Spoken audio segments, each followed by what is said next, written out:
सलाम। नमस्ते, आदाब। आप जुड़े हुए हैं पसमानदा डेमोक्रेसी से। और हमने वादा किया था कि हम एक नई सीरीज लेके आ रहे हैं। इस सीरीज का मकसद है कि हम हफ्ते में एक किताब, ऐसी किताब जो आंदोलन से जुड़ी है, बहुजन समाज से जुड़ी है, ऐसी किताब को हम लेके आएंगे हर हफ्ते। और हम इसके जरिए, इस किताब के जरिए आंदोलन को समझने, इसके भविष्य को तय करने, इसकी रूपरेखा तय करने की ऊपर बात करेंगे। क्योंकि हाँ, बहुत साथी ऐसे हैं जो पढ़ना नहीं चाहते, मतलब किताबों के प्रति हमारा रुझान दिन ब दिन कम होता जा रहा है।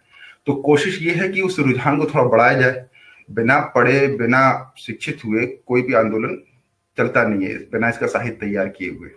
तो इसी क्रम में हम कोशिश कर रहे हैं कि हम एक नई सीरीज हर हफ्ते एक किताब की लाए। ये 1 घंटे का प्रोग्राम हमने तय किया है कि 1 घंटे का प्रोग्राम रहेगा, जिसमें 45-50 मिनट तक किताब के ऊपर चर्चा होगी, फिर 10 मिनट आपके सवाल भी लिए जाएंगे। तो इसी क्रम से आज जो पहली किताब जो हमने ली है वो है पेडागोजी ऑफ द ऑप्रेस्ड, या उत्पीड़कों की शिक्षा शास्त्र। तो इस किताब का जो मकसद है वो ये है कि शिक्षा किस तरीके से मुक्ति का साधन बन सकती है, आपकी क्रांति का साधन बन सकती है, जो शोषणकारी व्यवस्था है उसको कैसे खत्म कर सकती है। ठीक है, तो पूरा फोकस इसमें यह है कि शिक्षा शास्त्र जो होता है, ये जो शोषकों का होता है, ऑप्रेस्ड का होता है, और जो शोषितों का होता है, उनमें उनमें फर्क होता है। शोषक और शोषित के शिक्षा में फर्क होता है। शिक्षा भी वर्गीय होती है। वर्गीय होने के नाते शिक्षा अपने आप में एक राजनीति है। ठीक है, तो इसी सब पे हम आज बात करेंगे। तो मैं ज्यादा न बोलते हुए सीधे फाकिर भाई के पास जाता हूँ। अब मेरी कोशिश ये रहेगी कि मैं क्वेश्चन के जरिए इस पूरी किताब को समझने की और समझाने की कोशिश करूं। ठीक है, तो फाकिर भाई, मैं आपको बीच बीच में इंटरप्ट भी करूंगा। मेरा मकसद यही है कि इसको अच्छे से, इसके जिस्ट को समझ जाया जाए, ताकि इसको पढ़ने के लिए एक चेतना भी पैदा हो। अच्छा, ये किताब मूलतः जो है ब्राजील की थी। जो पाउलो फ्रेरा, हिंदी में फ्रेरा लिखे हैं और इंग्लिश में फ्रेरे भी बोलते हैं। तो पाउलो फ्रेरे जो है ब्राजील के रहने वाले थे, और वो गरीब परिवार के थे। बाद में जो है उनको एक मौका मिला अच्छे स्कूल में पढ़ने का। फिर आगे कालांतर में उनको वहाँ के साक्षरता अभियान का जो अभियान के जो अध्यक्ष था, उसके पद में भी वो चले गए। और इसी दौरान वो बहुत कुछ सीखे। लेकिन 1964 में जब ब्राजील के तख्ता पलट हुआ और वहां पे उनको निष्कासित कर दिया गया, तो उसके बाद उन्होंने अपने एक्सपीरियंस के आधार पे, जो उन्होंने उस दौरान साक्षरता अभियान के दौरान जो बातें सीखी थी, उसके आधार पे ये किताब लिखी थी। ठीक है, तो मेरे इस किताब के प्रति मेरी जानकारी तो फाकिर भाई के जरिए ही हुई। उन्होंने बताया कि ये किताब जो है बहुत महत्वपूर्ण किताब है, इसको पढ़ना चाहिए। तो फाकिर भाई, पहला सवाल तो यही कि आपको इस किताब के बारे में कैसे जानकारी मिली और ये किताब क्यों आपके लिए इंपॉर्टेंट है। मुझे तो ये किताब थोड़ी मुश्किल लगी, फाकिर भाई, ईमानदारी से मैं बता दूं।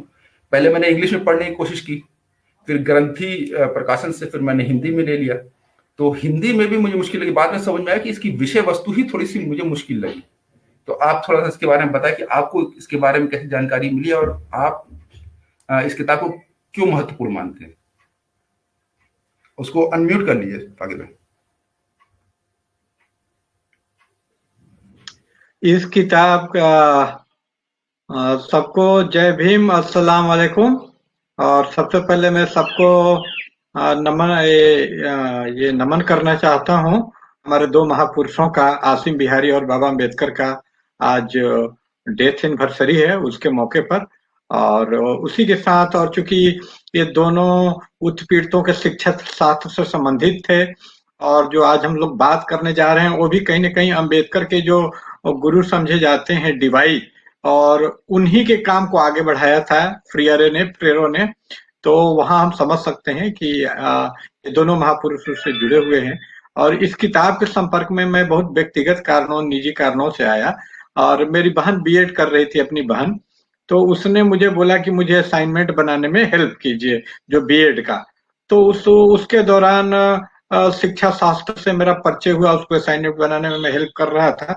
तो तमाम किताबों का वो रेफरेंस आता है ना, जब आप पढ़ते हैं तो तो उसमें ये किताब का रेफरेंस आया, तो इसका विषय वस्तु उसमें संक्षेप में दिया हुआ था, तो मुझे बड़ा अच्छा लगा और इस किताब को मैंने पढ़ा तो मैं चकित रह गया कि इतनी एक क्रांतिकारी किताब से मैं अभी तक कैसे वंचित था। और ये किताब को कई बार उसके बाद से मैंने पढ़ा और ये किताब मेरे लिए शिक्षा शास्त्र की बाइबिल या कुरान कह लिए बन गई, एक मैनिफेस्टो बन गई शिक्षा शास्त्र का, पेडागोजी का मेरे लिए मैनिफेस्टो बन गई ये किताब। और इस किताब को मैंने अंग्रेजी में पढ़ा था, जो कि फेमस मायरो का जो फेमस ट्रांसलेशन है, इंग्लिश ट्रांसलेशन जो 1970 में छपा था, उसी को मैंने पढ़ा था। और बाद में पता चला कि इसका हिंदी ट्रांसलेशन भी आया है, तो हिंदी ट्रांसलेशन थोड़ा अच्छा नहीं हो पाया, मैं कहना चाहूंगा। तो उससे विषय वस्तु थोड़ी कठिन है, लेकिन इतनी भी कठिन नहीं है जितना उस ट्रांसलेशन के कारण हो गई है। आप समझ सकते हैं कि इस एक तो पोर्तुगीज में ये, पोर्तुगीज से इसका पोर्तुगीज में 1968 में ये किताब छपी, उससे 1970 में ट्रांसलेशन हुआ अंग्रेजी में, और फिर अंग्रेजी से ट्रांसलेशन हिंदी में हुआ। डायरेक्ट पोर्तुगीज से होता तो इतना कम्युनिकेशन लॉस नहीं होता, तो कठिनाई का एक कारण है। और मैं अपने पाठकों दर्शकों से कहना चाहूंगा कि हतोत्साहित न हो, ये किताब बहुत सरल है। अगर इसका एक बैकग्राउंड बता दिया जाए तो ये जो इसके लेखक थे पॉली फ्रेरे साहब, वो फिलॉसफी के आदमी थे, तो इसमें वो फेनोमेनोलॉजी एक कहा जाता है। तो फेनोमेनोलॉजी में जो आदमी का अस्तित्वगत अनुभव होता है उसका अध्ययन किया जाता है। तो थोड़ा इसमें चूंकि फिलोसफिकल टर्म आ गए हैं तो थोड़ा ये कठिन लगने लग जाता है, लेकिन उस टर्म से जरा सा भी वाकफियत हो जाए, आप जान ले, तो फिर ये सरल लगने लग जाएगा। कुछ टर्मोलॉजी की वजह से ही कठिन है। और विषय वस्तु में ये कठिन क्यों है, इसके कठिनाई का कारण एक दूसरा भी है। दूसरा कारण ये है कि आज तक खुद ये क्यों कठिन है, इसका जवाब इसी किताब में, कि हम लोग आज तक जो पेडागोजी पढ़ रहे हैं ना, वो बैंकिंग पद्धति एक वाला पढ़ रहे हैं। बैंकिंग पद्धति यानी कि जो ऑपरेटर यानी जो उत्पीड़क या शोषक का जो है वो पढ़ते रहे, तो जिसकी आदत पड़ जाती है ना वो हमको आसान लगता है। और जो नई बात कोई कहता है तो कोई भी नई बात कठिन होती है। ये कोई भी नया चीज चाहे कितना भी सरल हो, तो ये कठिन होने का कारण है इसका नयापन, कि आज तक हम ऐसी किताब से सामना साबका ही नहीं होता, इसलिए कठिन लगती है। तो इस बात को ध्यान रखें कि ये नई सिरे से एक नया ही टाइप की बात करती है। जी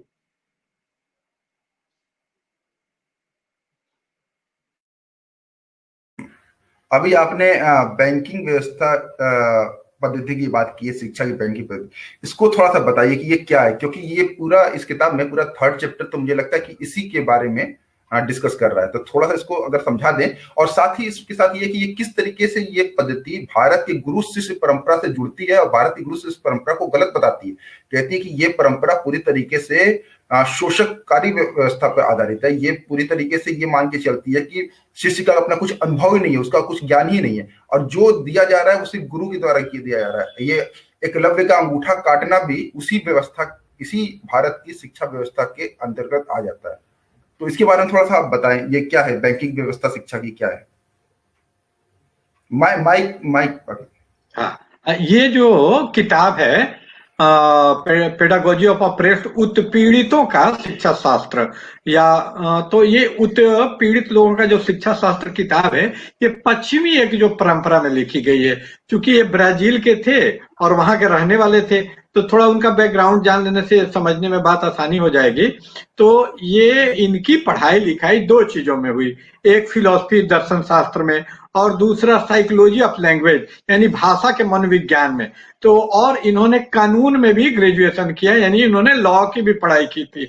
तो ऐसे आदमी जिसका ऐसा डाइवर्स शैक्षणिक पृष्ठभूमि हो, ऐसा एजुकेशनल बैकग्राउंड हो, तो थोड़ा उसके किताब में बहुत सारे संदर्भ आ जाएंगे।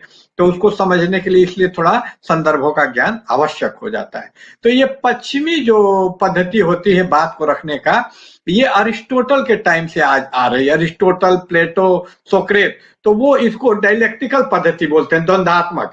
इसमें सवाल जवाब, जैसे यही पद्धति लेनिन साहब ने भी, अब्दुल्ला मंसूर साहब ने भी अपनाई है कि वो हमसे सवाल पूछते में जवाब। तो ये सवाल जवाब का जो ये पद्धति है उसी पद। तो इसमें पहले क्या होता है, हीगल भी इसको थेसिस एंटीथेसिस, कि पहले हम लोग पहले से जो वर्णित है उसका पहले बताते हैं कि भाई अभी तक का जो है वो क्या है, फिर उसको हम खंडित करते हैं, उसका एंटीथेसिस तैयार करते हैं। तो इसी सिलसिले में वो क्या करते हैं फ्रेरो महोदय कि वो पहले आपको बताते हैं कि अभी की जो शिक्षा प्रणाली है वो कैसी है और वो क्यों गलत है, और उसके विकल्प के रूप में वो सुझाते हैं जिसका पेडागोजी ऑफ ऑपरेस या उत्पीड़ितों का शिक्षा शास्त्र जिसको वो कहा है। तो पहले से जो शिक्षा पद्धति चली आ रही थी पश्चिम या पूर्व में, वो एक इस सिद्धांत पे आधारित थी कि एक जो, जैसा कि लेलिन साहब ने भी आपको बताया कि टेबुला रेसा, यानी कि टेबुला रेसा बोलते हैं खाली स्लेट को, कि जो कोरा कागज जिसको हिंदी में बोल सकते हैं मुहावरे में, कोरा कागज जिसपे कुछ ब्लैंक होता है, पहले से उसमें कुछ होता ही नहीं है, वो जो स्टूडेंट होता है। और जैसे कोई एक इम्प्टी, आप नया नया बैंक अकाउंट खोलते हैं तो उसमें कोई पैसा नहीं होता है, धीरे धीरे आप पैसा उसमें जमा करते हैं। इसीलिए इसको बैंकिंग सिस्टम से उन्होंने तुलना की कि जिस तरह यहाँ स्टूडेंट को बैंक अकाउंट समझा जाता है और डिपॉजिटर यानी उसमें पैसा जमा करता कौन है, वो शिक्षक है। टीचर की भूमिका है कि उसमें पैसा जमा करे, और पैसा क्या है, एक मेटाफोर है, इस रूपक में पैसा वही शिक्षा है कि एकदम पैसिव, मतलब पैसिवली ये स्टूडेंट को एकदम पैसिव रिसिपिएंट ऑफ इंफॉर्मेशन, सूचना का एक की जमा करते जा रहे हैं। पिगी बैंक होता है ना, गुल्लक बच्चे रखते हैं और गुल्लक में पैसा डालते जाते हैं, तो यहाँ गुल्लक है स्टूडेंट और उसमें पैसा डालने वाला शिक्षक है। यानी पूरी तरह इनेट एक ऑर्गेनिक यानी एक जीवित प्राणी स्टूडेंट को नहीं समझा गया, जैसे मुर्दा होता है और उस तरह से उसको समझ लिया कि उसमें डालते इनर्ट चीज, बिल्कुल उसको निर्जीव चीज समझा गया जिसमें डिपॉजिट करते जाना है पैसे के रूप में ज्ञान को, ज्ञान लेते जाएगा और उसमें कोई भी मतलब कोई प्रश्न या किसी तरह का प्रतिक्रिया नहीं। और इसी को भारतीय पद्धति ने भी बड़ा आदर्श बना दिया कि भाई गुरु को कोई एकदम पूरा आदर देना है, और गुरु और शिष्य का संबंध कैसे हो गया, गुलाम और मालिक वाला, कि बिल्कुल गुलाम की तरह उसको चू भी नहीं करना है, कोई प्रश्न जन्म ले तो उसको करना नहीं है, मतलब गुरु को बड़ा ऐसा रूप दे दिया गया। तो ऐसा ये उधर भी गुरुकुल टाइप कहीं कंसेप्ट चलता रहा पश्चिम में भी कि भाई अच्छा, वो एक चीज मैं और यहाँ पे जोड़ दूं, अपने मदरसा सिस्टम में भी यही सिस्टम है कि एक 1400 साल पहले 1200 साल पहले कुछ जो है चीजें जो है फिक के नाम पे पढ़ा दी गई हैं, अब उसी को हम ढो रहे हैं। तो मैं ये गौर करता हूँ कि मसूद आलम फलाही से पहले कितने ऐसे मौलाना निकले जो उसको चैलेंज कर पाए कि जो आपने कफों के नाम पे जो जाति व्यवस्था को बना रखा है, नस्ल को, सैयदवाद को स्थापित किया है, वो गलत है। तो आप देखिए कि उनकी जो शिक्षा पद्धति मुसलमानों में अशराफों द्वारा गढ़ी गई है, जिसको मदरसा सिस्टम में बोलता हूँ, इस मदरसा सिस्टम भी एकदम यही है। तभी तो ये अपने जो शोषक हैं वो शोषितों से ही अपने हित के काम करवा रहे हैं, है ना। जी जी जी, बहुत महत्वपूर्ण बात आपने कही कि शोषक शोषितों से अपने हित के काम करवाता है और उसके लिए जो शिक्षा पद्धति वो एक डेवलप करता है, वही मदरसा वाला या गुरुकुल। ये देखने में लोग आपस में लड़ते हैं, लेकिन ये सारी जो धर्म के अधीन रह के शिक्षा दी जाती है, वो सारी शिक्षाएं, चाहे वो चर्च पे आधारित वाली हो या मदरसे, इसमें किसी को कम, ये जो गुरुकुल वाले हैं मदरसे की बड़ी बुराई करते हैं कि मदरसे में ये होता है, लेकिन सब भाई भाई हैं, मौसेरे भाई हैं, कि सारे लोगों का एक ही पद्धति है। आप देखिएगा, यही इस किताब की विशेषता है। इस किताब की 10 लाख से ज्यादा प्रतियां आज तक बिक चुकी हैं। 2000 तक ही 8 लाख प्रति बिक चुकी थी, तो 20 साल और गुजर गए तो 10 लाख से ऊपर प्रति, तो इसीलिए किताब फेमस हुई। इस किताब को डिफरेंट विद्यालयों में अपनाया जा चुका है। तो ये किताब हमें समझाती है कि कैसे ये सारी अभी तक की शिक्षा पद्धतियां हैं वो एक ही तरह की हैं। इनका काम क्या है कि कंफर्म करना है, जो अभी वर्तमान व्यवस्था को बदलने की जगह उसी व्यवस्था के अनुकूल छात्र को तैयार करना है। जो रियलिटी है, गिवन रियलिटी है, उसके मुताबिक उसके मनोविज्ञान को बदलना, उसके ब्रेन को ट्रेन करना, ताकि मौजूदा स्थिति को जो शासन है उसको स्वीकार कर सके, उससे विद्रोह न करे। यही शिक्षा मदरसा, गुरुकुल या कोई भी पश्चिमी चर्च भी देता है, और उसी जो वर्तमान शिक्षा के खिलाफ एक ये विकल्प देते हैं। इसीलिए इसको नाम दिया गया क्रिटिकल पेडागोजी। एक क्रिटिकल, तो मसूद फलाही भी एक क्रिटिकल फिका को जन्म देने का श्रेय उनको देना चाहिए, क्रेडिट उनको जाता है कि जिस तरह ये फेरो ने ये जो ट्रेडिशनल पेडागोजी के खिलाफ कि उसके डायलेक्टिक्स ऑफ कंट्राडिक्शन में, एंटीथेसिस में एक बहुत बड़े नए चीज का जन्म दिया जिसको क्रिटिकल पेडागोजी कहा जाता है। तो इसी तरह आप जो थियोलॉजी था, जो ट्रेडिशनल थियोलॉजी मदरसे में पढ़ाया जाता था, तो उसके खिलाफ एक क्रिटिकल थियोलॉजी को जन्मदाता मैं मानता हूं मसूद असलम फलाई साहब को। अच्छा फेरेरो साहब, एक बात और कहते हैं कि शिक्षित होने का मतलब ये नहीं है कि जो व्यवस्था है, जो शोषकों की व्यवस्था, उसमें अपना एक स्थान बना लेना, बल्कि इसका मकसद है कि जो व्यवस्था बनी हुई है उसको चैलेंज करना, खुद को मनुष्य बनाना और उस व्यवस्था के खिलाफ खड़े होना।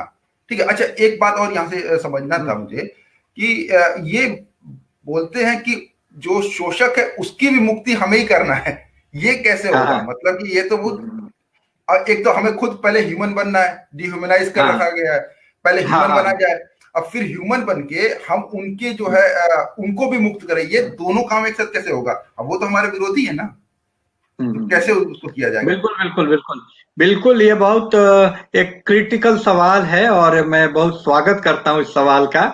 और ये बहुत ही, ये मतलब गहराई से इस सवाल को समझना होगा, तभी हम समझ पाएंगे कि अब एक जो है ये मानता है, ये दोनों में अंतर विरोध है, इससे कोई इनकार नहीं करता जो ऑपरेसर और ऑपरेशन में। लेकिन इस अंतर विरोध को कैसे खत्म किया जाए? तो एक खत्म करने में एक तरीका होता है एनिहिलेशन ऑफ द एनिमी, जिसका माओ बात करता है कि उसको जान से मार दो, इनहेलेट कर दो, टोटली एनिहिलेट कर दो। और एक अब्राहम लिंकन ने भी कहा है कि दुश्मन को खत्म करने का सबसे अच्छा उपाय है कि उसको दोस्त बना लो। ठीक है, तो उसको अगर आगे इसी विचारधारा को हम बढ़ाएं तो फ्रेरो महोदय कहते हैं कि जो ऑपरेस्ड है वो तो डिह्यूमनाइज है, सबको समझ में आता है कि डिह्यूमनाइज हो गया ऑपरेशन के कारण, लेकिन उनका मानना है कि ऑपरेसर भी डिह्यूमनाइज है। किसी को आप जब सताते हैं तो आप इंसान नहीं रह जाते, आप बर्बर हो जाते हैं। और आपने पढ़ा भी होगा कि जो ऑपरेसर थे इस्लाम के इतिहास में, तो इतने कोड़े मारते थे, इतने कोड़े मारते थे कि खून निकल आता था और बोलते थे कि तुमको हम मारना छोड़ दिए, इसलिए नहीं कि दया आ गया है, इसलिए कि मेरे हाथ थक गए।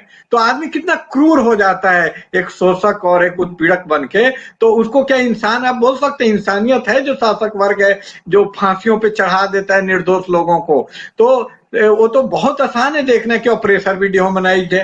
तो ऑपरेसर जो डिह्यूमनाइज्ड है उसको ह्यूमनाइज करने, वो खुद को अपने आप को ह्यूमनाइज नहीं कर सकता, क्योंकि उसका स्वार्थ उसको नहीं करने देगा। जो ट्रांसफॉर्मेशन है सोसाइटी का, सोसाइटी को बदलने का जो शास्त्र है, जो तरीका है, वो उसके खिलाफ चला जाता है, उसके हितों के खिलाफ है। जैसे जो भी ब्राह्मण वर्ग है या जो भी शोषक वर्ग है, तो आप देखिएगा उसको ज्ञान नहीं हो पाता है। इसलिए नहीं कि उसको कोई दिमाग में IQ कम है, उसको ज्ञान इसलिए नहीं हो पाता है क्योंकि वो ज्ञान अगर करेगा तो उसी के खिलाफ चले जाएगा। जो सच्चा ज्ञान है, रियलिटी का जो सच्चा स्वरूप है, उसको जानना उसके हितों के खिलाफ है। रियलिटी का सच्चा स्वरूप क्या है कि ये स्थिति बदले, वो सड़ांध है। जब हम रियलिटी को जानेंगे, जिस समाज में एक समाज होता है जो वर्ग विहीन है, जिसमें शोषक और शोषित नहीं है, तो ज्यादा खूबसूरत समाज है। और ये बड़ा गंदा समाज है, शोषक और शोषित वाला समाज। आप देखिए तो एक बदसूरत समाज है। इंसानियत के हिसाब से देखा जाए तो कितने गरीब आप देख नहीं पाएंगे। और एक संवेदनशील आदमी तो इस व्यवस्था की बदसूरती से घबरा उठता है। कोई कवि वगैरह देखिए, जैसे फैज ही कहते हैं कि नजर उजर को भी चली जाती है सदियों के बहमाना तिलिस्म की गंदी गलियों के तरफ। तो नहीं, एक संवेदनशील है फैज, उनको बर्दाश्त नहीं होता वो चीज। किसी भी आप चले जाए, एक भूख से आदमी मर रहा है और हम जिंदा है, चलो मेरी अपनी जिंदगी अच्छी है तो आप जी लेंगे, नहीं जी पाएंगे। तो ऐसी बदसूरत व्यवस्था में ऑपरेसर नहीं अपना चेंज खुद से, तो क्या ये ऑपरेसर का आप जान मार देंगे, मर्डर कर देंगे? ये प्रैक्टिकली पॉसिबल है? ये सवाल खुद से पूछते हैं फ्रेरो कि ऑपरेसर का क्या, ऑपरेसर का कुछ तो डिस्पोजल करना होगा। ऑपरेसर का भी प्रॉब्लम ऑपरेस्ट का ही प्रॉब्लम, क्योंकि इसका कर्ता देखिए, वो एक चीज की बात करते हैं इसी किताब में, वो बहुत महत्वपूर्ण चीज है कि own the responsibility of your self, अपनी जिम्मेदारी खुद लेना है। आप देखिएगा कि जो भी ऑपरेस्ड क्लास है, चाहे स्त्रियां हो, दलित है, पसमानदा है, उनमें एक चीज की कमी पाई जाती है, रिस्पॉन्सिबिलिटी। उसमें अपने आप को ओन नहीं करते हैं, वो मांग भी करेंगे कि वो ऑपरेसर अपनी मुक्ति की जिम्मे, ये पूरा उलट देते हैं। आप देखिएगा कि ऑपरेसर क्लास के पेडागोजी में, शिक्षा शास्त्र में, वो इसको भी मुक्त करने की जिम्मेदारी एक जुलाहा को, एक अशराफ के ऊपर है, मंटो वगैरह के ऊपर है कि वो उनकी कविता लिखे। हम भी मांग करते हैं कि मंटो ऐसा क्यों नहीं लिखा, उसने ऐसा क्यों नहीं लिखा, यानी हम मानते हैं कि हमारे बारे में वो लिखे, उनकी जिम्मेदारी, वो ज्यादा पढ़े लिखे हैं। तो वो फिर वो इसको उलट देते हैं, वो बोलते हैं कि नहीं, आपको जो एज ए ऑपरेस्ड, उत्पीड़ित एक पसमानदा को, दलित को अपनी जिम्मेदारी खुद लेनी होगी। आप अपने जो भी कर रहे हैं उसके लिए खुद, तभी आप स्वतंत्र होने का मतलब क्या होता है। इमैनुअल कांट, ये पश्चिम का पूरा फिलॉसफी का एक परंपरा देखना होगा फ्रीडम को समझने के लिए, कैसे उसी परंपरा को ही आगे बढ़ाते हैं। ये रूसो की बात को ही आगे बढ़ाते हैं। रूसो ने भी बैंकिंग शिक्षा पद्धति के खिलाफ बोला था, टेबलर। तो ये अपना रिस्पॉन्सिबिलिटी जब आप लेंगे तो यहां तक तो समझ में आ जाता है कि हम अपना रिस्पॉन्सिबिलिटी लें। तो जब अपना रिस्पॉन्सिबिलिटी लेंगे तो आप देखेंगे कि ये जो व्यवस्था है, ये पूरा इसका कर्ता धर्ता आप है। ये जो श्रमशील वर्ग है वही तो प्रकृति को चेंज कर रहा है, वो तो बैठ के खा रहा है। तो एक परजीवी आदमी कुछ कर पाएगा अपने बारे में? तो इसी लिहाज से बोलते हैं कि अगर परजीवी को भी मुक्त होना है तो हम ही कर पाएंगे। या तो वो मुक्त नहीं, ये नहीं बोलते हैं कि मुक्ति की जिम्मेदारी हम ही पर है, लेकिन उसी के बीच कुछ लोग मुक्त होना चाहते हैं, तो हमारे पास आएंगे तभी मुक्त। लेकिन उसकी बहुत सारी शर्त रखते हैं, उसका भी ध्यान रखना चाहिए कि वो आदमी खुद से इंगेज करे, अपने मान्यताओं से लड़े, अपने आप को डिक्लास करे, सब सारे शर्तों के साथ बोलते हैं मुक्त हो सकता है। वरना तो उसको एनिहिलेट करना ही एकमात्र उपाय है। बहुत वो उनका व्यू थोड़ा कम्प्लेक्स है इस मामले में। हाँ, मुझे एक वजह ये भी लगती है फाकिर भाई कि जी जी जी, क्रिश्चियनिटी से ज्यादा करीब थे। हाँ बिल्कुल बिल्कुल बिल्कुल, मैंने लिखा था। हाँ जी जी जी, उनको जैसे कि है ना कि पाप से घृणा करो, पापी से नहीं। और यही वजह है कि उनकी किताब को या उनके विचार को कैथोलिक चर्च ने बहुत बढ़ावा भी दिया, है ना। क्योंकि आप देखिए उस दौर में जो कम्युनिस्ट थे वो तो यही एनिहिलेशन की बात कर रहे थे, मार दो, ये कुछ नए बात लेके आए। तो इनकी बातों को ज्यादा अपील किया, ये हुआ क्रिश्चियनिटी के बहुत करीब है ये बात, तो इनको प्रमोट किया जाए। अच्छा, दूसरी बात ये है कि वो ये स्वतंत्र होने की जो बात बोल रहे थे, वो कहते हैं कि जो शोषित है वो स्वतंत्रता से डरते हैं। यही वजह है कि ये आपको, जैसे कि हम लोग हैं, हम लोग को कोई तथ्य भी देते हैं तो हमारे तथ्य को मिथ्य मान लेते हैं। कहते हैं कि जो भी ये बोल रहा है या जो भी मैं बोल रहा हूँ या पसमानदा आंदोलन के कोई साथी बोल रहा है, जो भी फैक्ट दे रहा है, सर सैयद का एग्जाम्पल है, क्लासिकल एग्जाम्पल इसलिए क्योंकि सर सैयद के ऊपर से ज्यादा बवाल हुआ है। तो उनके हम उन्हीं की लिखी हुई किताबों के रेफरेंस देते हैं तो उसको कहा जाता है कि ये मिथ है, ये गलत है, ये गलत बात कह रहे हैं। और जो शोषक है, जो उन पर जुल्म किया है, जो उनको डिह्यूमनाइज किया है, वो जब कोई मिथ बोलता है तो उस मिथ को सत्य के रूप में ही देखते हैं। तो फिर ये तो बहुत लंबा प्रोसेस है ना, कैसे वो स्वतंत्र होंगे? वो खुद ही स्वतंत्र होना नहीं चाहते। जी जी, इसको कैसे देखा जाए? हाँ, ये इसको मैं इस रूप में देखता हूँ। सबसे पहले तो आपको मैं धन्यवाद देना चाहूंगा कि ये किताब आपने बहुत अच्छे से समझी है, और सचमुच में आपने सही कहा कि लिबरेशन थियोलॉजी यानी क्रिश्चियनिटी में मार्क्सवाद को मिला के एक विचारधारा तैयार कर, जो थोड़ी भाववादी थी, इतनी भौतिकवादी नहीं थी। इसके कारण से ये मानवतावादी हैं, ह्यूमनिस्ट हैं, और इसीलिए शोषकों की आपने बिल्कुल सही बात कही। और जहां तक बात है, इन्होंने जो विचार रखा कि जो शोषित है वो भी स्वतंत्र नहीं होना चाहता है, तो ये बड़ा फेमस, इनका ये कथन बड़ा फेमस हुआ था कि भाई शोषित खुद ही स्वतंत्र नहीं होना चाहता है, और वो खुद ही नहीं चाहता कि उसको आजादी मिले, वो आजादी से घबराता है। ये बात बड़ी पसंद आई, और एक राजेंद्र यादव नामक साहित्यकार ने तो उस पे अपना शीर्षक भी किताब का उसी के ऊपर लिखा है कि गुलामी का आनंद और स्वतंत्रता के खतरे। स्वतंत्रता से वो डरता है, भयभीत होता है, उसके खतरनाक मानता है वो स्वतंत्रता को, क्योंकि स्वतंत्रता के साथ रिस्पॉन्सिबिलिटी आती है। आप देखेंगे जो भी गुलाम वर्ग है उसको इरिस्पॉन्सिबल बनाया गया, उसमें एजेंसी नहीं है। ये सवाल जब आप देखेंगे तो पहले वाले सवाल से जुड़ा हुआ है कि गुलाम आदमी का ही मतलब होता है कि उसकी जिम्मेदारी उस पर नहीं है। आप देखिएगा कि गुलाम का एक एग्जाम्पल है औरत, तो औरत की जिम्मेदारी औरत पे नहीं होती है, औरत का गार्जियन उसका पति होता है, और जब वो बूढ़ी हो जाती है तो उसका बेटा होता है, और जवान और बच्ची रहती है तो उसका बाप होता है। वो कभी स्वतंत्रता उसको नहीं है। क्यों? गुलाम को तो भाई रिस्पॉन्सिबिलिटी से मुक्त रखा गया है। गुलाम तो एक रिस्पॉन्सिबिलिटी से मुक्त होने का जो आनंद है उसको मत कहिए, जो एक कुत्सित टाइप का, जो अपने रिस्पॉन्सिबिलिटी से बचने के कारण धीरे धीरे वो जिम्मेदारी से भागना शुरू कर देता है, क्योंकि उसको स्वतंत्रता नहीं के, स्वतंत्रता जो है एक नैतिकता और जिम्मेदारी का बोध अपने साथ लाती है, और यही कारण है कि वो आजादी से घबराता है। उसको लगता है कि आजाद कर देंगे। आप देखेंगे कि मेरे यहाँ एक आदमी थे आपके यूपी के ही, तो उनका प्रमोशन हो गया डीएसपी पे, तो डीएसपी में ज्यादा जिम्मेदारी था, जिसको वो स्पाइडरमैन फिल्म में बोला कि great power come with great responsibility. जब आजाद होते हैं, इसीलिए आप देखिएगा कि उन्होंने इसको फ्रीडम से जोड़ के देखा, पेडागोजी ऑफ फ्रीडम भी बोला इसको, कि आजाद होने की प्रक्रिया ट्रांसफॉर्मेटिव एक पेडागोजी।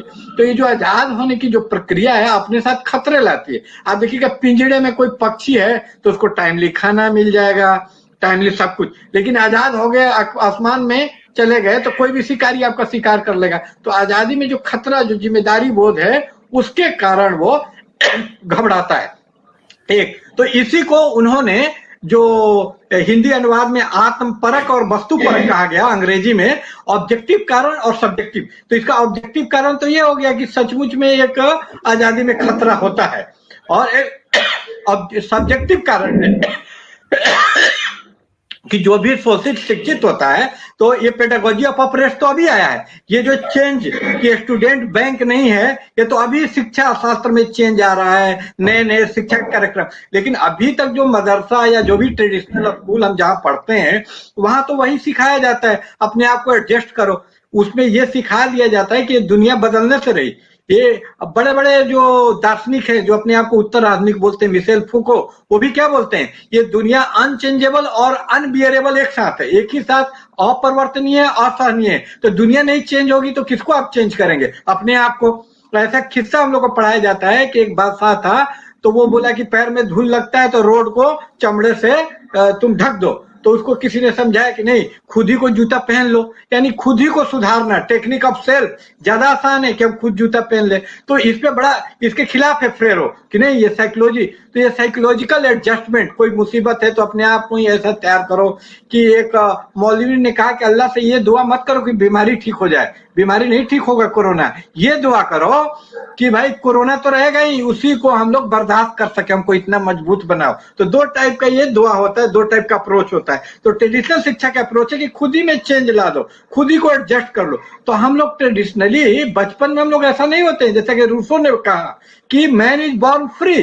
तो बचपन में ऐसा नहीं कि हम लोग भयभीत होते हैं, ये हम लोग को ब्रेन वॉश करके ट्रेडिशनल शिक्षा पद्धति जो है धीरे धीरे हमारे ब्रेन को ट्रेंड करती है गुलामी को एंजॉय करने में। तो कोई आदमी ट्रेंड हो जाए किसी चीज में ना, अगर आपको जहर खाने में ही ट्रेंड कर दिया जाए, शराब तो जहर है, शरीर को हानि पहुंचाती है, लेकिन जिसको लत लग जाता है तो देखते हैं शराब के बगैर जी नहीं पाता, शराब को आनंद है, तो ये नशे की तरह गुलामी हो जाता है, ऐसा ट्रेंड किया जाता है कि। और इसको एक मैकेनिज्म भी है साइकोलॉजी का, रिवार्ड पनिशमेंट मैकेनिज्म। वो मैकेनिज्म क्या है कि कोई ट्रेडिशनल गुलाम बनने, जैसे कोई औरत थी है तो इस ट्रेडिशनल शिक्षा में पढ़ी और गुलाम बनने के लिए तैयार हो गई, तो उसका बड़ा तारीफ होगा, उसको ये तारीफ एक तरीके का इनाम है, उसको इनाम दिया जाएगा, उसको साड़ी उपहार वगैरह समाज उसको मानेगा। लेकिन वो उसका विरोध कर दी तो उसको दंड दिया जाएगा, अलग कर दिया जाएगा, उसको गाली दिया जाएगा, गलत कर। तो अब जुलाई में ही देखिए हम लोगों को गाली दिया जाता है, क्योंकि हम लोग ट्रांसफॉर्मेटिव विचारधारा की बात करते हैं कि समाज बदलना चाहिए। तो इससे क्या होता है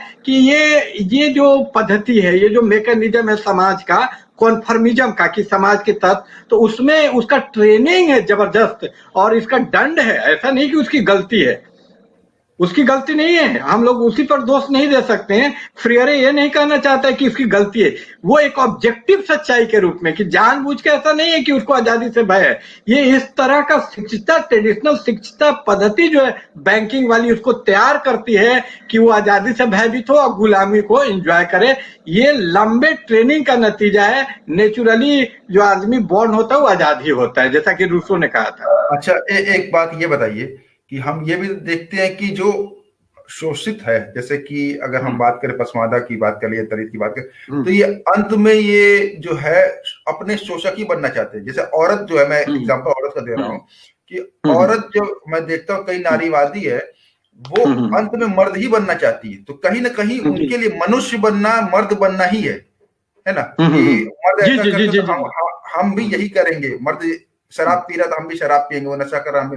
मैं एग्जांपल में बोल रहा हूँ, मैं ये नहीं कर रहा हूँ, है ना। तो वो उनकी नजर, हाँ, तो इसी तरीके से मैं देखता हूँ कि जैसे कि अब मैं अब अंसारी की बात करें या राइन की बात करें या मंसूरी की बात करें, तो इनको भी अगर कहीं मौका मिलता है अपनी से छोटी जात जिसको वो सो कॉल्ड छोटी बोलते हैं, तो ये उसी तरह व्यवहार करना चाहते जिस तरह से अशराफ उनके साथ करे। ठीक है, ये उनसे बड़े हैं, तो ये उनको ज्यादा दिखा कि हाँ तुम नीच हो, तुम ये हो, हम यहाँ पे संख्या में ज्यादा है तो हम तुमसे ज्यादा महत्वपूर्ण है। ठीक है, तो फिर ये सिलसिला खत्म ही नहीं होगा कि ये तो फिर हम लड़के दोबारा से हम खुद ही शोषक बन गए। बिल्कुल। फिर इसका हल क्या होगा? हाँ, मैं इसका जवाब इस किताब के हवाले से दूंगा, क्योंकि बात इस किताब की हो रही है। तो फ्रेरो महोदय ने इसको बड़ा अच्छे से रखा और निश्चित रूप से इसको गलत बोला कि कोई भी, क्योंकि उनके हिसाब से उत्पीड़क यानी ऑपरेसर भी डिह्यूमनाइज है और ऑपरेट भी डिह्यूमनाइज है। तो आप ऑपरेसर बनेंगे तो डिह्यूमनाइज के डिह्यूमनाइज रह गए, ह्यूमन बनेगा। तो ये, लेकिन ये जो पद्धति, ये इनका जो विचारधारा अरिस्टोटल से आया है। अरिस्टोटल आप देखिएगा कि ये नई बात करते हैं, लेकिन इनका आधार वही पुराने लोग हैं। ये पुराने क्लासिकल ह्यूमनिज्म के फ्रेमवर्क में ही बात करते हैं। ज्यादा से ज्यादा ये अपनी किताब में क्लासिकल जो क्लास एनालिसिस मार्क्स का है वहां तक ये जाते हैं। और आज जो colony, new colonialism, post colonialism वो अध्ययन हुए हैं, वो इनके किताब में शामिल नहीं है, वो बाद में आए। और 1997 में इनका देहांत हुआ और आप जानते हैं 1921 का इनका जन्म है। इनके काल को जान लेने से इनको समझने में आसानी होगी। तो ये कहते हैं, इसी तरह इन्हीं की बात का नकल वगैरह ये इंडिया में भी एमएस श्रीनिवास करता है, जब वो बोलता है संस्कृताइजेशन की थ्योरी देता है जातियों को लेकर कि छोटी जातियां भी ब्राह्मण बनना चाहती हैं और पसमानदा मुसलमान भी सैयद बनना चाहता है। इस सिद्धांत को संस्कृताइजेशन, ब्राह्मणाइजेशन जो बोल लीजिए, और इसीलिए देखिए कहा जाता है कि ओबीसी कास्ट ब्राह्मणाइज हो गया। लेकिन ये सारी बातें, इसको हम लोग क्रिटिकली देखेंगे। खुद ही ये प्रस्तावित करते हैं, इनका पेडागोजी का ही नाम क्या है, क्रिटिकल पेडागोजी। तो हम लोग खुद उन्हीं की बात को उन पे लागू करें, यानी उसके किताब को हम लोग क्रिटिकली देखने की कोशिश करें। ऐसा नहीं कि वो जो कह दिए वही मान लिए। फ्रेरे की बात को हम लोग को मानना नहीं है, क्योंकि फ्रेरे खुद बोलता है कि बात को क्रिटिकली देखना चाहिए, इंटरैक्ट करना चाहिए। वो को क्रिएटर ऑफ नॉलेज बोलता है स्टूडेंट को, एडुकेशन नॉलेज का पैसिव रिसिपिएंट नहीं है। जैसा कि मंटो बोलता है कि रियलिटी पैसिव टाइप का है, उसी को हूबहू लिख दो। लेकिन मंटो के खिलाफ रहेगा कौन? फ्रेरा। फ्रेरा बोला कि नहीं, रियलिटी पर तुम एक्ट करो, उसको बदलो, लिखते हुए उसको बदलो। यही फर्क है फ्रेरा और मंटो का। मंटो उसको पैसिव समझता है। तो हम लोग भी उनके किताब को पैसिवली नहीं, डायनेमिकली और क्रिटिकली लेंगे। तो क्रिटिकली, इसमें सबसे बड़ा क्रिटिक मेरा पहला ये है उनके विचारधारा में। वो जो बोलते हैं, ये अरिस्टोटल के हवाले से बोलते हैं। अरिस्टोटल क्या बोलता है, जैसे औरत भी एक ऑपरेट वर्ग है, तो औरत को वो कहता है कि इनकम्प्लीट मैन है। इनकम्प्लीट मैन यानी वुमेन जो है इनकम्प्लीट मैन, यानी हर जो ये है जो ऑपरेट क्लास है उसको इनकम्प्लीट ऑपरेसर के रूप में डिफाइन करता है अरिस्टोटल।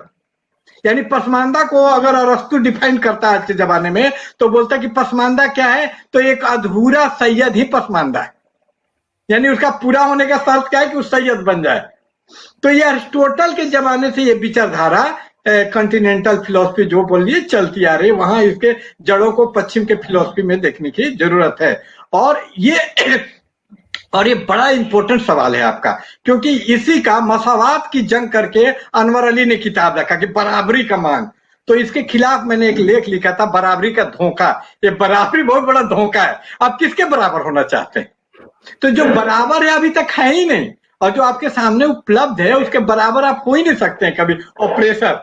तो ऑपरेसर के बराबर होने का जो कोशिश है हमेशा क्या करता है कि आपको ये डिफीट करता है, हार जाते हैं, उसी के जैसा बनने की कोशिश। आप कभी नहीं बन पाइएगा। क्यों नहीं बन पाइएगा? इसका कारण आपको बोर्डू बताता है। बोर्डू क्या बोलता है? उसके पास सोशल कैपिटल है, कभी बराबर हो ही नहीं सकता है। कैसे?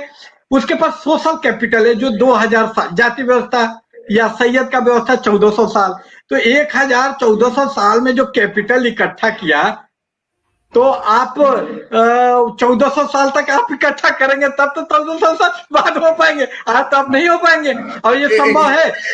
जोड़ रहा हूँ, इसी में एक चीज जोड़ रहा हूँ, जैसे कि अभी आपकी बात है, जैसे हम सैयदवाद के खिलाफ लिखते हैं, बोलते हैं, उनकी स्पीच मैं तो सीधे वीडियो लगा देता हूँ कि ये रे मौलाना ये लिख रहे हैं, तो मैं देखता हूँ कि खुद पसमादा जो है उस पर रिएक्ट नहीं करते। और जी जी हम जी। जो है, और उनके पास इतना ठोस आधार है, वो हदीसों में और पुरानी किताबों में उनके पास है कि सैयदों की इज्जत से क्या क्या फायदे मिलते हैं, ठीक है। तो वो बहुत इजिली जो है, जो हमारा पसमादा क्लास है, पसमादा इसलिए बोल रहा हूँ क्योंकि इसी रेफरेंस में हम हाँ बात कर रहे हैं, तो हाँ उनको बहुत अच्छे से समझा लेता है कि हाँ देखो, ये तो चीज परंपरा से चली आ रही है, सत्य है, और हम जो कर रहे हैं वो फूट है, ठीक है। हम जो कर रहे हैं वो समाज को तोड़ना है, और वो जो कर रहे हैं वो सही है, वो ऐसे चल रहा है। तो वो उनकी आगे अज्ञानता का पर्दा जो है ये डालते हैं, ये भी उसी शिक्षा शास्त्र से ही तो तय हुआ है जो अशराफों का है। और एक चीज और कि जैसे कि जैसे जब हम बहुत से साथी हैं जो जब पढ़ते हैं तो क्या होता है कि असंतोष उनके अंदर पैदा होता है ना, जैसे हम जो लिख रहे हैं, जो फैक्ट बता रहे हैं, असंतोष पैदा, असंतोष की वजह से क्या होता है कि फिर वो उस व्यवस्था पे क्वेश्चन करते हैं, फिर वो गालियां भी देते हैं। बहुत से साथी हैं फेसबुक पे गालियां देते हैं, या उसको हिंसा ही माना जाए, गाली भी हिंसा ही है, तो हिंसा करते हैं। तो अब ऐसे में हमारी जो ये पसमानदा क्लास वाली जो हिंसा है, या कि जो ऑपरेस्ट की जो हिंसा है, वो किस तरीके से शोषितों की हिंसा, शोषकों की हिंसा से कैसे अलग है। जैसे ब्लैक लाइव मैटर में भी आप देखिए दंगे हुए, है ना, जलाया गया है ना, बहुत सी गाड़ी जलाई गई, बहुत से फोड़ा गया। तो उनकी हिंसा और जो गोरे हिंसा कर रहे थे, या जो अगर मर्द हिंसा कर रहे हैं औरतों पे, औरतें पलट के मार रही है मर्द को, तो उसमें अंतर कैसे है? इन दोनों में अंतर हम देखेंगे कि दोनों को एक ही मानेंगे, हिंसा हिंसा है, कि इसमें अंतर हमें देखना पड़ेगा। अंतर ही नहीं है, बल्कि दोनों एक दूसरे के ऑपोजिट हैं। ऑपरेसर की हिंसा, जहां की ऑपरेसर की हिंसा बहुत पापपूर्ण है, उसका लक्ष्य किसी को दबाना, और इसका जस्ट उल्टा उद्देश्य है कि दबाने से मुक्ति, लिबरेशन।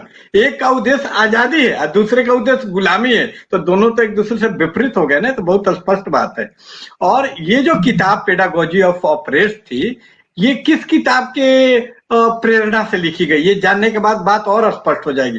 ये किताब स्पष्ट जब प्रीफेस वगैरह सब पढ़ेंगे, चाहे इस किताब के बारे में पढ़ेंगे, तो एक किताब फैनन ने लिखी, जो कि ब्लैक, आपने ब्लैक की बात की है, तो एक ब्लैक लीडर थे, हाँ, Fanon, the wretched of the earth, तो उसमें इन्होंने ये सब समस्याओं का चर्चा किया। तो उसी का जवाब कह लीजिए या एक्सटेंशन कह लीजिए, ये पेडागोजी ऑफ द ऑपरेस्ट था। उसे बहुत प्रेरित थे फ्रेरो उस किताब से, और उसी किताब के हवाले से, तो उस किताब में इस हिंसा को बड़ा लिबरेटिंग बोला गया, जो ऑपरेस्ट की तरफ से जो हिंसा, वायलेंस होती है।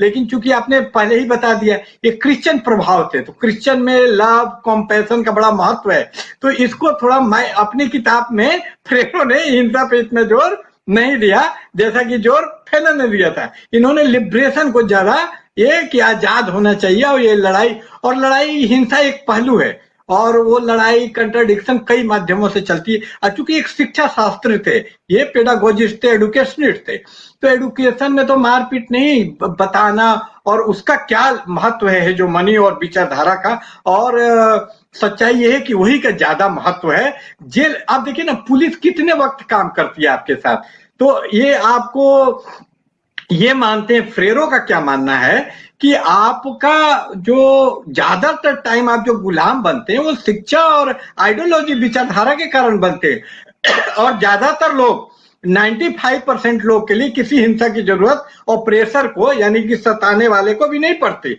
उसमें 5% लोग निकल जाते हैं थोड़ा बदमाश, लेनिन मोदी टाइप के, हो सकता है बात ही नहीं माने, ज्यादा विद्रोह करे। ज्यादातर तो लोग गुलाम बन जाते हैं, आजादी से डरते हैं। लेकिन इसके बावजूद देखिए कि उसमें दरार, उनके शिक्षा में ही ऐसा कुछ कंट्राडिक्शन होता है कि वहीं पर मदरसे में पढ़ते हुए मशहूर आलम फलाही निकल जाते हैं। नहीं, कुछ तो कंट्राडिक्शन है। पहले क्या माना जाता था कि आइडियोलॉजी एकदम परफेक्ट चीज है, फूको वगैरह, बाद में देखा कि नहीं, वही पढ़ के फिर विद्रोही कैसे निकल जाते हैं, उसी जामिया में पढ़ के जामिया के विचारधारा के खिलाफ कितने छात्र निकल जाते हैं। तो इनके लिए फिर पुलिस की व्यवस्था जरूरी है, क्योंकि वहां फेल हो गया। आप देखते हैं ना, बाटा कंपनी में जूता बनता है तो कुछ मैन्युफैक्चरिंग डिफेक्ट हो जाता है कुछ जूतों में, तो उसमें कुछ लोग तो तैयार हो जाते हैं शासन के अनुरूप, एकदम सैयदवाद या शासक का जैसा चाहिए वैसा, लेकिन 5-6 लोग निकल जाते हैं गलत उनके हिसाब से। तो उनके लिए पुलिस है। इसलिए हिंसा, ऑपरेसर भी हिंसा पे इतना ज्यादा विश्वास नहीं करता है, लेकिन ऑपरेट के लिए हिंसा ज्यादा व्यापक जरूरी चीज है। इसलिए देखिएगा ऑपरेसर जो है इतना हिंसा पे जोर नहीं देता, कभी कभार जब देखता है मामला नहीं आ रहा है, आर्मी कब बुलाया जाता है, बहुत इमरजेंसी सिचुएशन में। ज्यादातर शांति काल में विचारधारा, स्कूल, मंदिर, मस्जिद ये काफी होता है आपको गुलाम बनाने के लिए। अब फिर भी नहीं तो ऑपरेशन के हिसाब से, लेकिन हिंसा का रोल अलग हो गया कि नहीं। वहां हिंसा का रोल क्या है, जब इमरजेंसी आ जाए, ये जो टूल आइडियोलॉजिकल अपरेटस है, वैचारिक औजार जब फेल हो जाते हैं शासकों के, शोषकों के, तब वो हिंसा से काम, क्योंकि हिंसा इकोनॉमिक नहीं है, खर्चीला है। पुलिस रखना, जेल रखना ज्यादा खर्चीला है किताब और कुरान बांटने से नहीं। मदरसा पे ज्यादा खर्च है कि पुलिस पे, सेना पे कितना खर्च है। लेकिन ऑपरेस्ट ऐसा नहीं सोचता है। ऑपरेस्ट का एक लिबरेटिंग, उसमें एक मनोवैज्ञानिक भी एंगल आ जाता है कि एंगर रहता है, और उतने ज्यादा एंगर आप भाषा में नहीं व्यक्त कर सकते हैं, क्योंकि इसी किताब में लिखा हुआ है, आप पढ़िएगा, ये किताब बड़ी अच्छी है पेडागोजी की, साइलेंसिंग, एक साइलेंसिंग की कोशिश होती है, वर्ड जरूर पढ़ा होगा इस किताब में।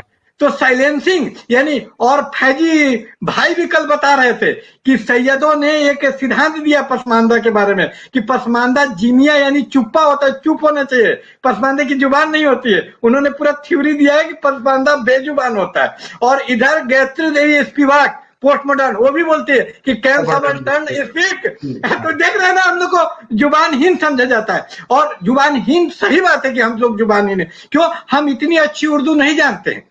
रोला बार्थ बोलता है कि ऑपरेसर का लैंग्वेज बड़ा आर्टिस्टिक, कलात्मक होता है। आप कोई एक सैयद का लीजिए, गालिब का, जॉन एलिया का, कितना अच्छा शेरो शायरी है। हम लोग लिखते तो बड़ा लठमार लिखते हैं, नहीं तो हमारी भाषा ऐसी ये नहीं है। तो हमारे पास वो नफीस भाषा नहीं है गालिब वाली, चाहे फैज वाली।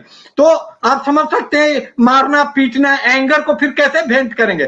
तो वायलेंस हमारे लिए अपने एंगर को भी व्यक्त करने का एक सही, नहीं तो हम पागल हो जाए। तो इस हिंसा के कई पहलू हैं जो ऑपरेस्ट के हिंसा है, एक मनोवैज्ञानिक साइकोलॉजिकल पहलू है। जी जी नहीं, इसी में थोड़ा सा ऐड ये कर रहा हूँ कि अगर हम हिंसा के रूप में देखें तो भारत, जितनी विश्व की बड़ी क्रांतियां हुई है, हिंसात्मक क्रांति, जिससे इसके बाद दुनिया बदली है, तो वो भी तो शोषितों की हिंसा थी। मतलब फ्रांस की क्रांति, रूस की क्रांति, है ना, इसको भी तो हम ऐसे ही देखेंगे ना कि अगर हिंसा हिंसा खराब थी तो फिर वो तो क्रांतियां भी खराब होनी चाहिए। हाँ, क्रांति भी खराब, अंतिम परिणाम क्या होगा ये भी माने रखता है। अच्छा, ये भी एक बात और भी है कि हम ये देखते हैं कि एक शोषित, अभी जो मैं बात कर रहा था कि एक दूसरे से के लिए ज्यादा वो कड़वे होते हैं, ज्यादा एक दूसरे से खुल के आते हैं, गाली गलौज करते हैं। बिल्कुल बिल्कुल बिल्कुल बिल्कुल। जैसे कि फैयाज भाई हमेशा एक बात बोलते हैं कि चाय खाने में बैठ के मोदी और योगी को गरिया देंगे, लेकिन किसी सैयद साहब को गरियाना पड़े और सैयदाबाद में बात करनी पड़े तो आवाज नहीं फूटेगी। तो वो साइकोलॉजी भी तो उनकी इसी शिक्षा शास्त्र की देन है ना, कि उनको बिल्कुल बिल्कुल बिल्कुल उनको बताया नहीं जाता कि भाई वो कैसे दिमाग को कंट्रोल किया जा रहा है। जैसे आपने बताया कि ये स्कूल है, मदरसा है, हमारी सिविल सोसाइटी है, तो ये सब भी तो एक काम रोल प्ले कर रही है ना कि किस तरीके से वो दबाया जाएगा। अच्छा, अब मैं अगले क्वेश्चन पे है, अभी आपने बताया कि हमें जो शोषक है, जो हमारे जो जालिम हैं, इनको भी मजलूमों के साथ मिलकर काम अगर वो करें तो बड़ा मामला खराब हो जाना। जैसे कि मैं एग्जांपल दूं कि दलित मूवमेंट जब यूपी में शुरू हुआ तो उन्होंने शुरुआत में जो नारा था कि तिलक तराजू और तलवार मारो उनको जूते चार, फिर उसके बाद जब मायावती ने ब्राह्मण से गठजोड़ किया है तो उसके बाद नारे बदल गए। नारे ये हो गए कि हाथी नहीं गणेश है, ब्रह्मा विष्णु महेश है। तो ये तो फिर जो धार है, मतलब आंदोलन की धार, इससे कमजोर नहीं हो जाएगी अगर हम उनको शामिल कर रहे हैं तो। जैसे अभी मैं ये सवाल कर चुका, लेकिन मैं थोड़ा और समझना चाह रहा हूँ इस बारे में। तो फिर कैसे हो, मतलब कि फिर तो वो कहीं न कहीं से वो रास्ता निकल ही जाएगा कि उस व्यवस्था को बचाया जाए। जी जी, तो ये जो है, ये चीज समझ लेना बहुत जरूरी है। ये बड़ा विवादास्पद प्रश्न है, इस पे बहुत मामला, और ये क्रिश्चियनिटी से भी जुड़ा हुआ है कि फेरो साहब क्रिश्चियनिटी से प्रभावित थे, तो उनका मन स्वीकार नहीं कर रहा है कि मारकाट हो। ईसा मसीह तो रिडेम्पशन, दूसरे के लिए फांसी पे चढ़ गए, है ना, त्याग करना है, एक गाल पे थप्पड़ मारो तो दूसरा भी आगे बढ़ा दो। लेकिन इसको जो बाद के हैं, जो लड़ने वाले फैनन वगैरह हैं, चाहे कार्ल मार्क्स भी हैं, इसको ये शोषकों के पक्ष वाली विचारधारा के रूप में सोचती है। वो ये मान के चलते हैं, या माल्कम एक्स की भी बात कीजिए, ब्लैक आदमी है, तो बोलते हैं कि ऐसा संभव नहीं है, शोषक कभी बदलेगा नहीं, कुछ अपवादों को छोड़ दिया जाए, क्योंकि ये सिर्फ दिमाग का मामला नहीं कि उसको कोई भ्रम है इसलिए आपको शोषित कर रहा है, ये हितों स्वार्थ का भी मामला है। तो कोई आदमी अपना स्वार्थ नहीं छोड़ता, और स्वार्थ छोड़ने के लिए फोर्स की बहुत ज्यादा जरूरत है। तो मैं फ्रेरो साहब से सहमत नहीं हूं इस मामले में, जो वो बोलते हैं कि ऑपरेसर भी मुक्त, हाँ, जो ऑपरेसर डिक्लास हो जाए तो ये अपवाद स्वरूप हो सकता है। जैसे कार्ल मार्क्स भी मध्यम वर्ग से था, लेकिन वो मजदूरों के साथ हो गया, तो इसकी संभावना से मैं इनकार नहीं करता। तो एक होता है व्यक्तिनिष्ठ सत्य, कि एक व्यक्ति के रूप में तो कोई मुक्त हो सकता है जी, जैसे लेकिन एक वर्ग के रूप में नहीं। कार्ल मार्क्स के ही जो दोस्त थे एंगल्स, वो तो हाँ, पूंजीपति वर्ग से ही आ रहे थे ना, और उनके जी जी कार्ल मार्क्स के साथ उनका नाम जुड़ा रहता है ना। तो जी हम जी जी, एंगल्स, ये भी देखें कि हाँ भाई वो एंगल्स भी हमारे लिए एग्जाम्पल हो सकते हैं। तो हम हाँ, सिरे से, तो जैसे फैयाज भाई सिरे से खारिज कर देते हैं। फैयाज भाई से कई बार हमने छेड़ने की कोशिश की इंटरव्यू में भी कि हाँ, अगर एक सैयद दोस्त है हमारा जुड़ना चाह हम्म, रहा है तो भाई कैसे जुड़े। हाँ तो फैयाज भाई हाँ जुड़ने के पक्ष में नहीं है, लेकिन मेरा यही सवाल है, क्योंकि ये सवाल जेन्युइन है, लोग पूछते हैं कि फिर हाँ, अगर कोई अगर जुड़ना चाह रहा है, वो मान रहा है कि व्यवस्था गलत है और मैं आपके साथ आना चाह रहा हूँ, तो फिर क्या वो तरीका हो कि उनको जोड़ा जाए आंदोलन से।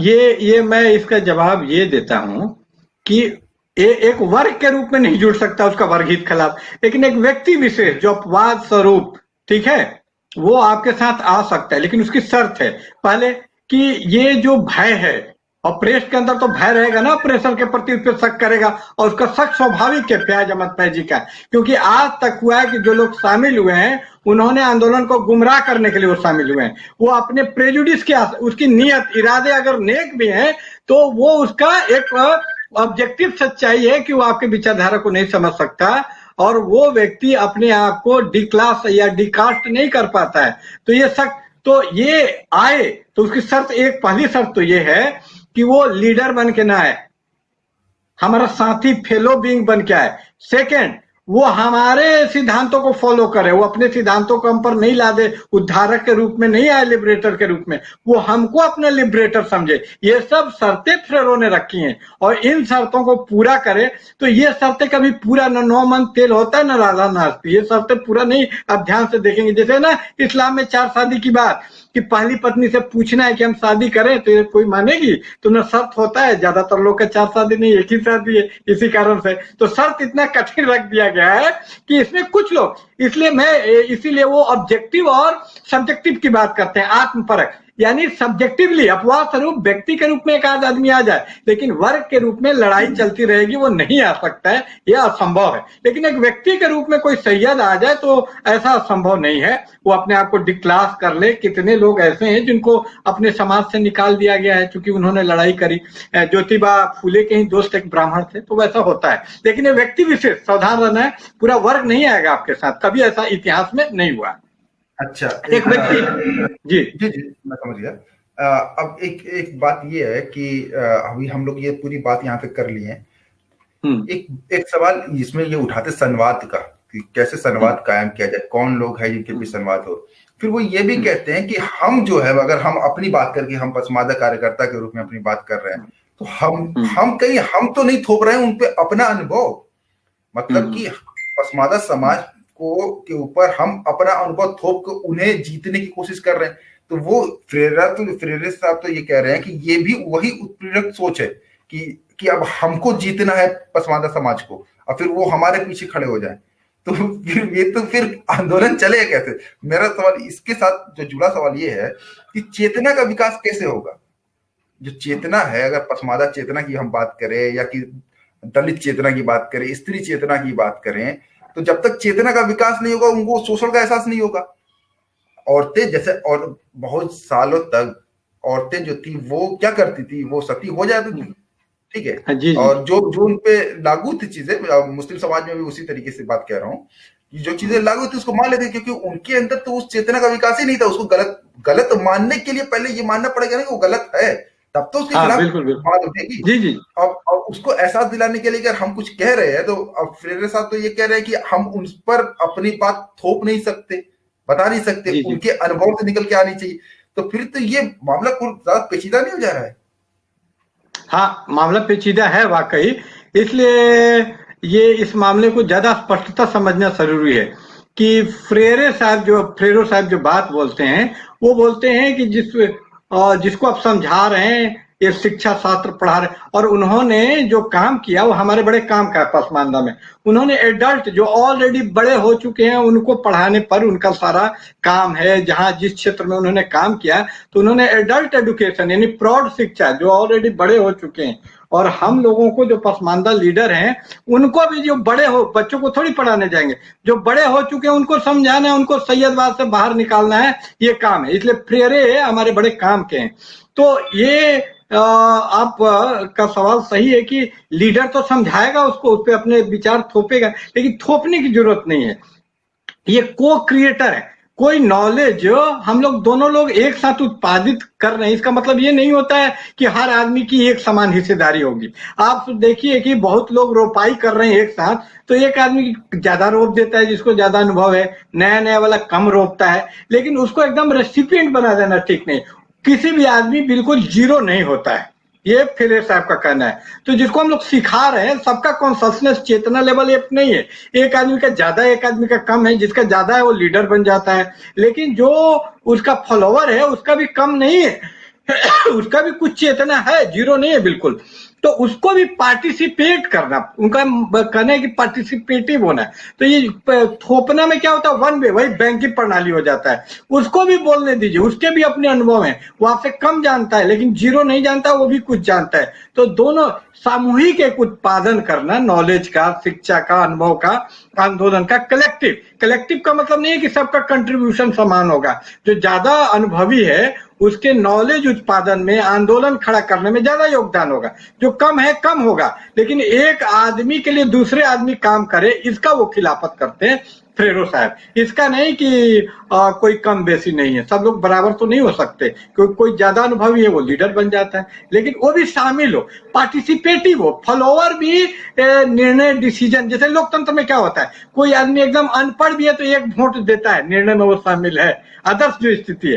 तो उसी तरह उसका शामिल होना सुनिश्चित करना चाहते हैं। अच्छा, ये तो सुनिश्चित करना चाह रहे हैं, वो सही है, लेकिन फिर वही बात आ जा रही है ना कि हम क्या हम हाँ, जो है उनसे संवाद करने की जो बात, जो शर्त रख रहे हैं, वो शर्त तो यही रख रहे हैं कि ना हम उनके अनुभव से निकाल के लाए। जैसे कि बहुत सी बात ऐसे होती है कि जैसे आप यहाँ दिल्ली में हैं, आपका हाँ, अनुभव हाँ, कई मामलों में जो वन गुर्जर जो वहां पे कश्मीर में उनके जैसा नहीं होगा। तो नहीं नहीं हम नहीं होगा। हाँ, हम उनके अनुभव को आपसे अगर शेयर करके कहें कि आप उनके साथ खड़े हो, तो कहीं ये थोपना तो नहीं हुआ, ये तो ये हुआ कि आप जो है उनके जगह खड़े होकर देखिए उन लोगों के। तो फिर इसको कैसे, मतलब पूछना ही चाह रहा हूं कि कहीं ऐसा तो नहीं कि हम भी शोषकों की तरीके से ही काम करने लगे हैं?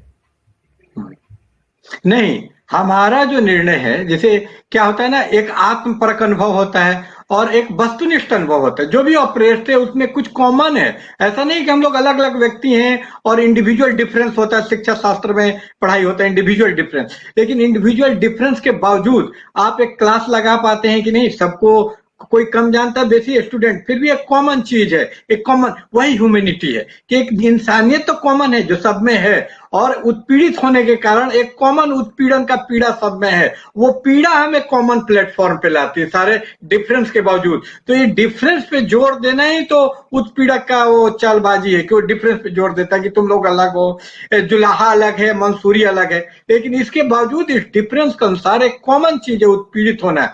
मैं और कोई भी व्यक्ति, उसका इतिहास एक है, उत्पीड़न का इतिहास एक है, और ये एक डायलेक्टिक्स बना रहता है। समस्या है तभी तो लड़ाई करने की जरूरत है। तो ये एक प्रॉब्लम है, इस प्रॉब्लम से, इस अर्थात से, रियलिटी से इनकार करने को फ्रेरो नहीं बोलते हैं, रियलिटी से इंगेज करना, उसको ट्रांसफॉर्म करना है। ये रियलिटी है जिसमें एक समस्या है कि भाई वो उसका अनुभव अलग है, मेरा अनुभव अलग है, तो उस अनुभव के टकराव से कॉमन हम कैसे लड़ाई खड़ा करें।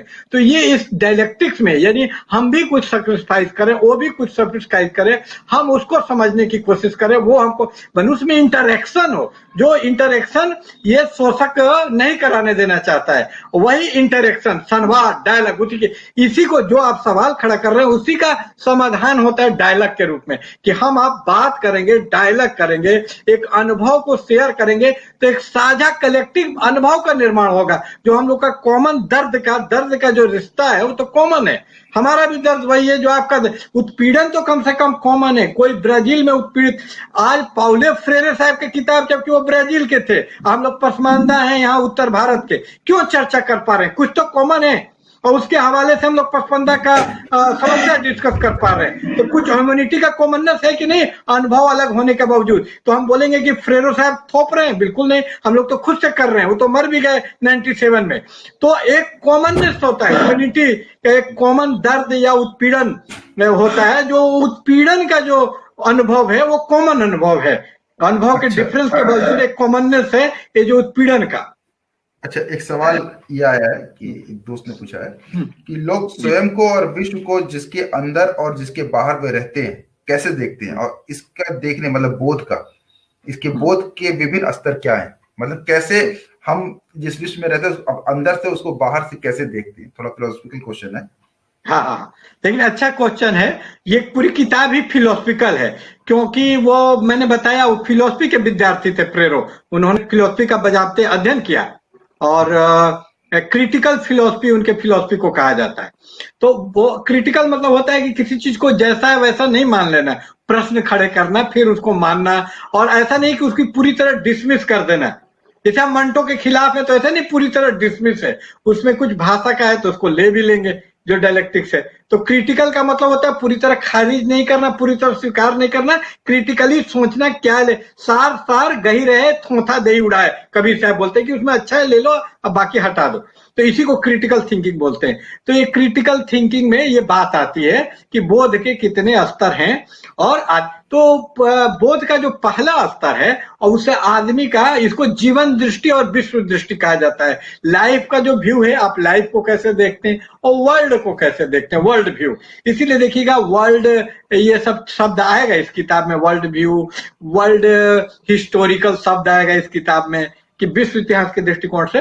तो उसमें पहला व्यू वो होता है जो दिया हुआ है, जो हम लोग चूंकि वर्चस्व एक खास विचारधारा का, सैयद का, ब्राह्मण का या व्हाइट का, तो उसी में हम लोग पढ़ रहे हैं, तो हम लोग उसी को मानते हैं, पहले उसी को, हमारे खिलाफ है फिर भी हम उसी को अपना लेते हैं, क्योंकि वही विद्यालयों में पढ़ाई होता है, उसी का वर्चस्व है।